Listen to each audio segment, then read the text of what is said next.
Hello everyone. What day is it today, Sid? It's Rainbow Laces Day. So Yes, we're wearing it our is. rainbow laces, We are. but unfortunately we're not at the cricket, are we, Raf? No, we're not. Because of that stuff, which is rain. He was pointing to a window. So it's raining today. The matches don't look like much is going to happen, so we are here in Sid's kitchen. Sid's kitchen. And we're going to be reviewing the first week of the Super League. So, what does the points table look like at the moment, Sid? Well, the points table looks really great if you're a Loughborough Lightning fan, or if you're a Loughborough Lightning player, and it looks an awful lot less great if you're from Yorkshire. So we've got Loughborough Lightning on top with 9 points, that's 2 wins, 4 points for a win, and you get 1 bonus point. And Yorkshire Diamonds, 2 played, no wins. So Yorkshire Diamonds lost both their games, so they're at the bottom. And then everyone else bunched up in the middle, so everyone else has won 1 game. But there is a little bit of a surprise. Yeah, because Southern Vipers are 5th at the moment, so not quite where we expected them to be at the start of the tournament, Raf. We both predicted that they would not only get to finals day, but that they would finish top. Yeah, and I still think they will, actually. Okay. They had a slip up against Loughborough Lightning, we'll talk about that in a bit. But and they obviously didn't get their bonus point against the Surrey Stars in that first game that they won. Yeah, and if they'd got that bonus point, if they'd won the match slightly quicker than by net run rate, they would actually be second. So, they're still a good side, and I still expect them to be on the top of the table at the end of the tournament. But right now, it's Loughborough Lightning on top, and Loughborough Lightning have had a really strong start to the season, Raf. You wrote a piece saying that we might have even underestimated the Loughborough Lightning. I think we have, Sid. I think we both said again that they were going to finish sort of middle of the table, but they are top at the moment. They've had 2 really good wins, and both games they've played, they've bowled out the sides that they were facing. So that's quite exciting. And yeah, we saw them the other day at the Ageas Bowl. We saw the game against the Vipers, and they had quite a good match with the ball, and the Vipers didn't really get it going with the bat, did they? I mean, we spoke to Tammy Beaumont afterwards, and although the Vipers had some issues in the field, there've been a couple of drop catches, there've been a couple of balls that had gone for 4, which they'd have ideally hoped wouldn't have done. But Tammy was, under no illusions of what had gone wrong, right? She said we lost it because we got bowled out for 105. You don't win many games of T20 cricket if you get bowled out for 105, basically. And she also said that she thought that the batting performance was a bit naive, which I thought was interesting. And one of the strengths of Vipers has always been their batting, but at the moment the big problem they're coming up against is that Susie Bates just is in a little bit of a slump, isn't she? Yeah, for someone that's definitely going to go down as an all-time great, and possibly New Zealand's greatest player of all time, one of the greatest players of all time in the history of women's cricket. And she's gone 7 or 8 games now without a score, without a significant contribution, and that's quite unusual. Class is permanent, as they say. She's going to come back. Absolutely she is. Of course she is. But what it does show is that they are very reliant on her, and that is potentially a little bit of a weakness that its sides are going to be looking to expose. Yeah, absolutely, and Danny White hasn't come off yet in this tournament either. Tammy Beaumont's had a little bit of a better time, although she got out slightly weakly against the Lightning. Mm-hmm. But obviously she had a good game against Surrey. But yeah, they definitely will have been hoping today that they could get things back on track with the bat, and they will definitely be looking for Susie. And I know Susie's going to be, she's be the most self-critical of all. She'll be aware that she hasn't succeeded like she would have hoped, and she'll definitely be looking to make that contribution. And the other problem that the Vipers have had is that they've actually been a bowler short, haven't they? They've had problems because Katie George, who presumably they would have been seeking to open the bowling with, has actually missed the first 2 games, and that has been a problem. And coming in her stead has been Paige Schofield, who doesn't open the bowling for Sussex, isn't a kind of like-for-like replacement. Yes, it's kind of interesting, isn't it, that against the Lightning, what the Vipers arguably really needed was a strike bowler. someone who could take a wicket to try and break the partnership between Elise Villani and Amy Jones that was ultimately winning the game for the Lightning. They really needed to take a wicket at that point. The Lightning batsmen had concluded that they could just see off Amelia Kerr, so they didn't really make an effort to score against Kerr, but they were just like, we're just not going to get out here, we'll just, get to the pitch of the ball, just play it back down. That's why Amelia Kerr only went for a couple of runs per over, a fantastic performance from her. But what they really needed was someone coming steaming in at the other end to try and do that strike job, and they didn't have that. Paige Schofield is much more of a batting all-rounder, and she was asked to bowl in that game, and it was not a great situation for her to be coming on to bowl, and she got punished. So actually they've missed an opportunity there, haven't they? They should really have played Lauren Bell in those first two games. I mean, we thought probably Lauren Bell, she's still quite young, she's 17, isn't she? She's very tall, quick bowler, will take wickets, will go for runs but will take wickets, and she would have been probably the person that we thought should really have been replacing Katie George, but they've chosen not to do that. They obviously decided that it wasn't in their plan perhaps for her to play so early in the tournament. Yeah, and I think they did miss an opportunity there. It would have been interesting to say if she would have played today against the Lancashire Thunder, which is potentially one of the easier games for the Vipers. We'll see. At this stage, we don't know whether or not that game's going to happen, but it is looking unlikely. We know it's currently raining up in Liverpool. But, it's a pity. And it's a pity from the perspective of England that these young players aren't necessarily getting the opportunity. I mean, Katie George herself had her opportunity via the Super League. So to be fair to the Vipers, they haven't not given people opportunities, but it's a pity that Lauren didn't get an opportunity this time. But they made their decision, and it didn't come off for them this time. But maybe on another day, Paige would have come off with the bat, and the decision could have been totally justified. So. Okay. Anyway, moving on to Lightning. Why have they had such a good tournament so far? Do we think? What is it that they've done that's kind of slightly surprised us? Because one of the big kind of negatives for them coming into the tournament was actually the fact that Elise Perry wasn't going to be joining them, and that seemed to be a decision that was made relatively last minute, and Elise Villani happened to be around and she stepped into the breach there. But she actually had a really good game against the Vipers and made, was it 35? Yeah, absolutely. She definitely kept them in the game there, or rather got them into a position where they were going to be able to win that game. Between Elise Villani and Amy Jones in that game against the Vipers, they managed the game really well. And Elise Villani is, she's not a young player anymore. She's an experienced hand, and she really showed that together with Amy Jones. There was no need to panic in that game.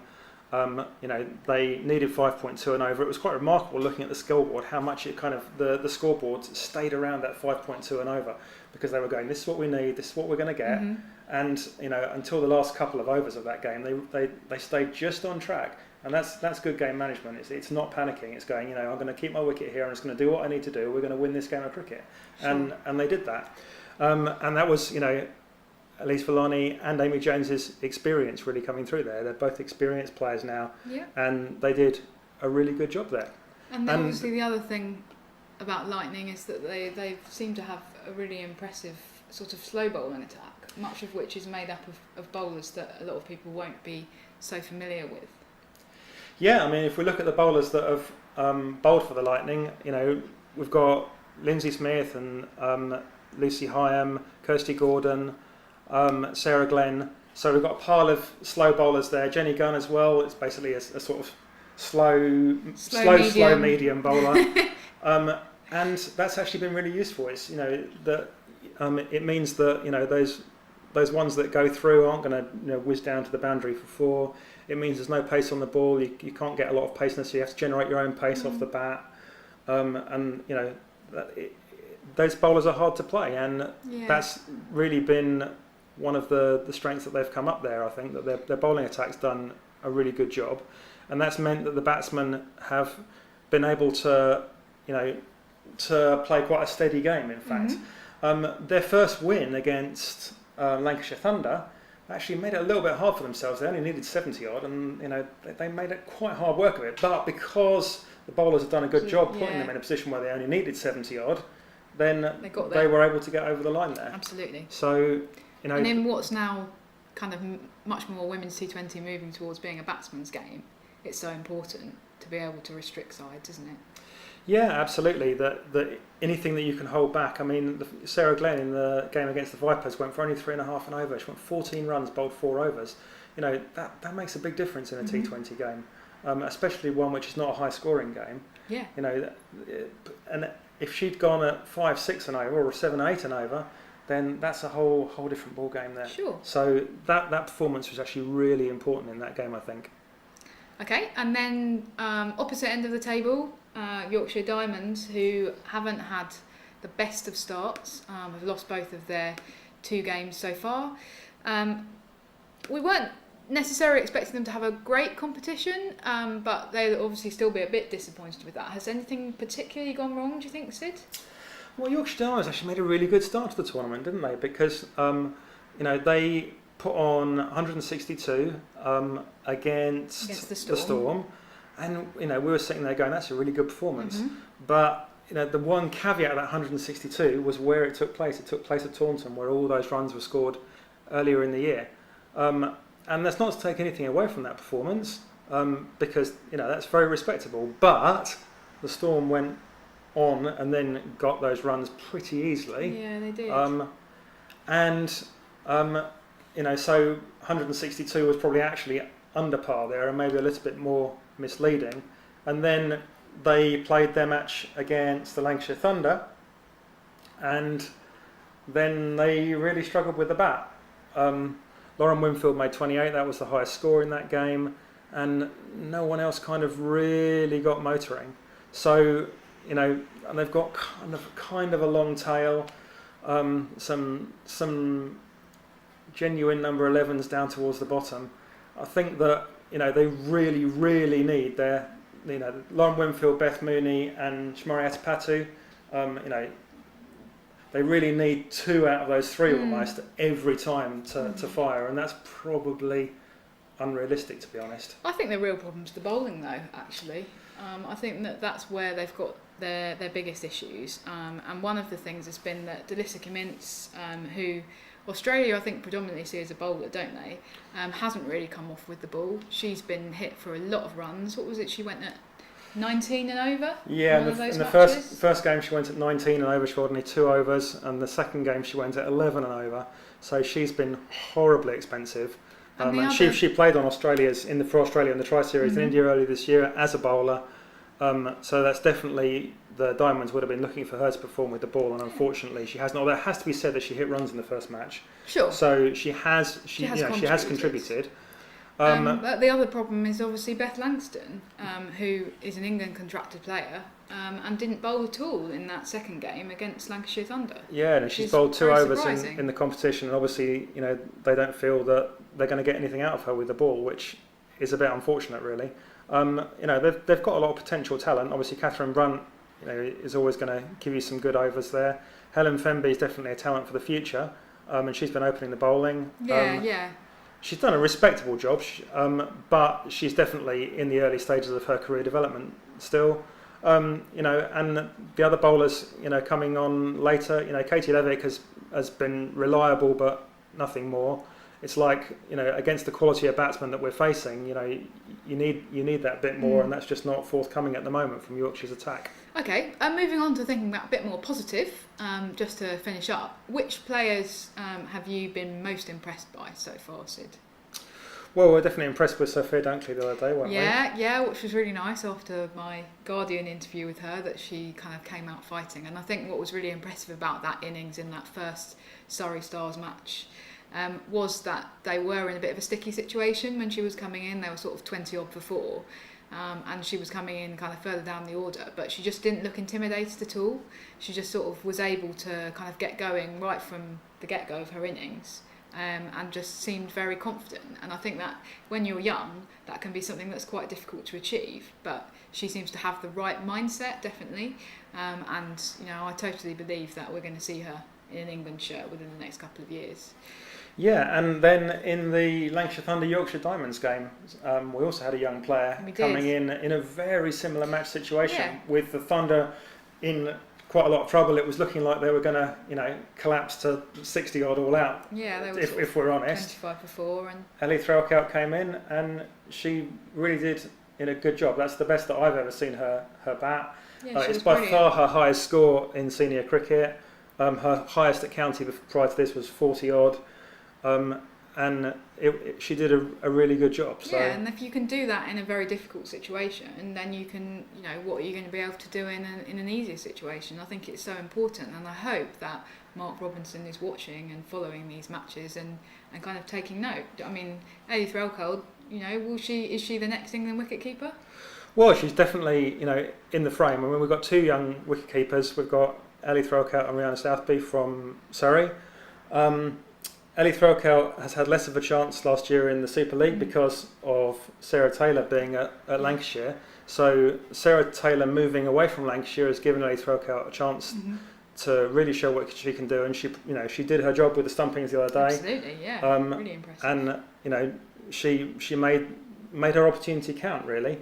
I guess the only kind of difficult thing from an England perspective is that Ellie Threlkeld has been given a chance because Sarah Taylor has moved down from Lancashire, but where's she gone? She's gone to Surrey, and that unfortunately means that England's other prospective, next generation wicketkeeper, Rihanna Southby, probably isn't going to get the same opportunity at Surrey, which is a pity. Southby's a very good keeper, and I think that in 10 years' time, there's a good chance that those two will be the players that will be competing for the England wicket-keeping spot between them. And that's got to be good news for England if you've got 2 good wicket-keepers that you can think, in 10 years' time, that's where that's going to come from. Definitely. And then we've already mentioned that the other young player who we were really, really impressed with on Wednesday at the Ageas Bowl was Amelia Kerr for Vipers. Just seemed to be very, very difficult to play. And Amy Jones actually openly admitted afterwards, she said, I find her really difficult to read, and she's definitely not alone in that amongst the top internationals.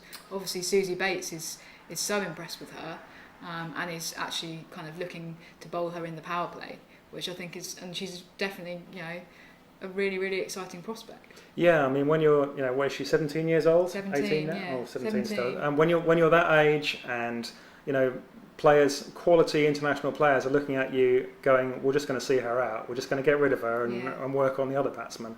Her reputation, is already, almost doing its work for her. So, then there's no doubt that she's going to be a huge, huge star in the game of cricket, and that's New Zealand's future right there. Definitely.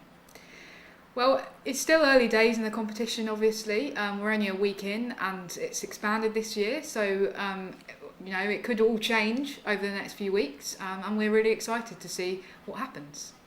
Yeah, and hopefully we'll get a bit more cricket than it looks like we're going to get today. We've got things up on our screen here saying match delayed, match delayed. Fingers crossed that we might get something in today, and if not, later this week, we'll look forward to the competition continuing. Happy Rainbow Laces Day!